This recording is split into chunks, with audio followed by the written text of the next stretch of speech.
Hello everyone, this is Shilpa Sharma, lecturer, Human Resource Department, Simaj Group of Institutions, Patna. If you have seen my last video, it was on social security. In that video, I discussed about the very concept of social security and the various contingencies of life in which you can fit most of the social security schemes or the labor laws which are there. Now, social security is of two types. One, which is known as social insurance, which is enforced by government law, and the other one, which is known as social assistance, which is facilitated through the taxation which we give, and it depends upon the government how much to approve and what to approve, since it is taken from the fund. Now, we will focus mostly on the social insurance part because that is guided by labor law, and this you as a student must know. If you can recall, the various contingencies which I discussed in the last class were sickness, maternity, disablement, death, unemployment, and old age. These were broadly 6 major contingencies of life for which a social security is designed, and it is incorporated in the laws to facilitate the need during these contingencies of life. In this video, I will specifically talk about these contingencies being covered in various laws or acts. For example, let us consider the first Social Security Act. The first in this league would be the Maternity Benefit Act 1961.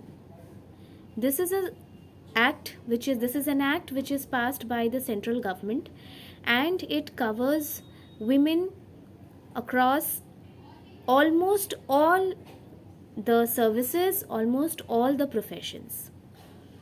Second, Workmen Compensation Act 1923. There has been a recent amendment in 2010, after which the name has been changed from Workmen Compensation to Employees Compensation. So if you see the name as Employees Compensation Act 1923, do not get confused at all. It is the same thing.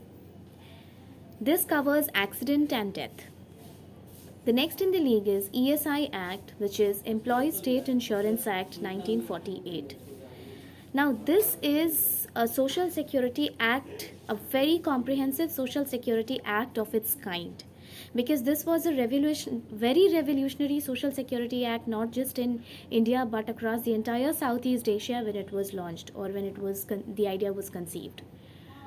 This covers 9 social security contingencies in this, including unemployment allowance, which is not covered in the rest. Then the other laws which enforce is the Payments of Gratuity Act 1972. Now you know that gratuity is the lump sum amount which you get after you render 5 years of continuous service to an organization. The very concept of gratuity dates back to the time when this gratuity money was given as donation. Then it took the form of ex gratia payment. Then it took the form of various schemes and agreements in various jobs owing to its nature. And finally, it has been made an act passed by central government in 1972, which is the Payments of Gratuity Act 1972. And this is applied both in the private and public sector. Apart from this, the one with which even as a student you are most familiar with is the Provident Fund and Miscellaneous Provisions Act 1952. This Provident Fund Act, it covers old age, sickness, and death. So I think through this video, you know the names of few social security acts which are part of labor laws that you might have to study in your course, or otherwise also as a citizen of the country and as a graduate you must know that which are the various acts that cover these contingencies, which cater to your need during these contingencies in life, and these are given through the employer by the government of India. Thank you so much.